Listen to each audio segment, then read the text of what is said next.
Even if our limbs perform the best possible deeds, our hands, feet, eyes, ears, looking at the Kaaba is worship. For example, looking at the Mushaf, at the Quran is worship. Something we do with the eyes. Listening to Quran with our ears, listening to a sermon, for example, is worship. With our tongue, we recite Quran, make dhikr, hold talks, spread beneficial knowledge. All of these are good deeds. But can all of these ever truly repay the blessing of prophets being sent to us? No matter how much a human does, he cannot properly express gratitude for this blessing with his tongue. He cannot truly appreciate its value with his heart. And with no limb, with no deed, can he match it, even if he stayed in prostration for hundreds, thousands of years. In some previous nations, there were people who lived 100, 200, 600, 700 years. There were also those who spent all that in righteous deeds. Still, even they could not repay the blessing of prophets being sent to them. We also cannot repay it. That's how great a blessing it is. If these great ones, and meaning the prophets, did not exist, who would guide, who would lead, whom would they guide? People like us who are shortcoming. Kasur, deficient in mind, or exegetek, lacking, incomplete. Both in terms of understanding and in terms of strength and ability. Righteous deeds demand great effort. Our battery runs out quickly. We immediately get sleepy. We get hungry. Our wudu breaks. In terms of practice and deeds, we are deficient.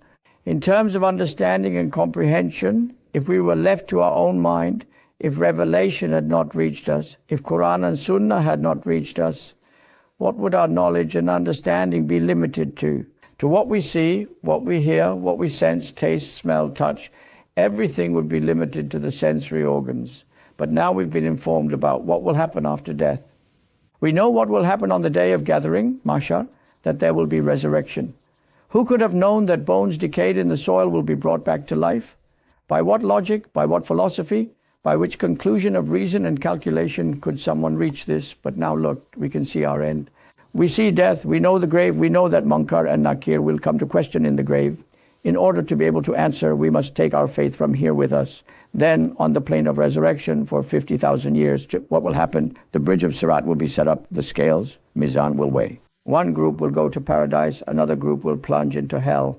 All this information in the verses and hadiths is unseen, gaib to us. They believe in the unseen. How can you believe in something you have never seen, never reached? When revelation comes through verses and hadith, Allah and His Messenger inform us of everything that will happen ahead of us. Now about what is beyond death, the gathering, the Sirat, the scales, paradise, hell. A mind that knows nothing of these things, even if it has genius, an unusual intelligence, extreme sharpness, cannot solve these by thinking. How kasr, how incomplete is it then in terms of understanding, because it does not know of something called eternal life. If it did not know it, how narrow would its horizon be? Where would its horizon end? If you look from here, from the garden, you see the line where the sun sets, the horizon. You see the line where it rises and where it sets. You are limited to that. And of course you see it because it's in the sky. Otherwise, from earth, if you look with your eyes, you can't actually see to the farthest east and west. You can see the horizon equally only because it's in the sky. You are stuck there. Or if you are not kasur, then what are you? Limited in knowledge. And in the Quran, Allah says, you have been given but little knowledge. Not even enough knowledge to know your own soul. The soul is our inside, our essence, our real center of life. In sleep it goes out, in death it goes out. When it goes out during sleep or at death, if you do not wake up, you are not aware of who is coming and going near you. A thief comes, robs him, strips him to nothing, and leaves. Because the man was asleep, he knows nothing about anything. When he wakes up, he screams and cries out. Why? If the soul had been in the body, wouldn't he have seen the thief? He would have. So we have not even been given enough knowledge to truly know the soul, how it enters, how it leaves. There is no trace, no movement, no wind. A person suddenly wakes, suddenly sleeps, suddenly dies. Allah says, not even enough knowledge about your soul has been given to you.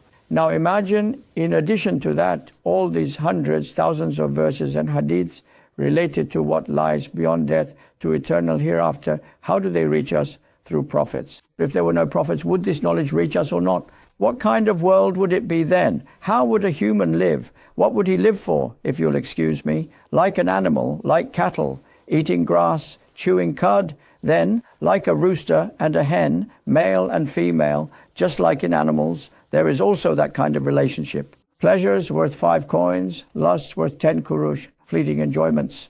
and then, come now, pay the bill, this is the amount you owe. He will say, I never heard of such a thing. This would create a huge void, wouldn't it? But is that how we are now? We have been informed about what lies ahead of us. By way of revelation, we have received knowledge about what will happen in the future.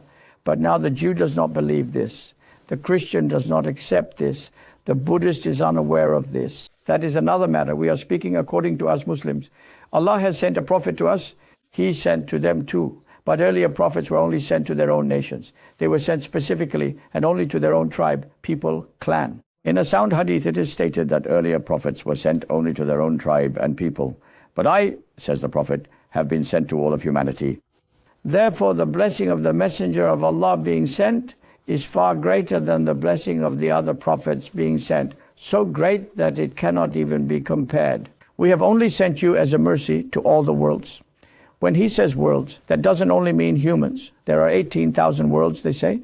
This earth is only one world among them. If you subtract this one world from the 18,000, how many worlds remain? Do you understand now?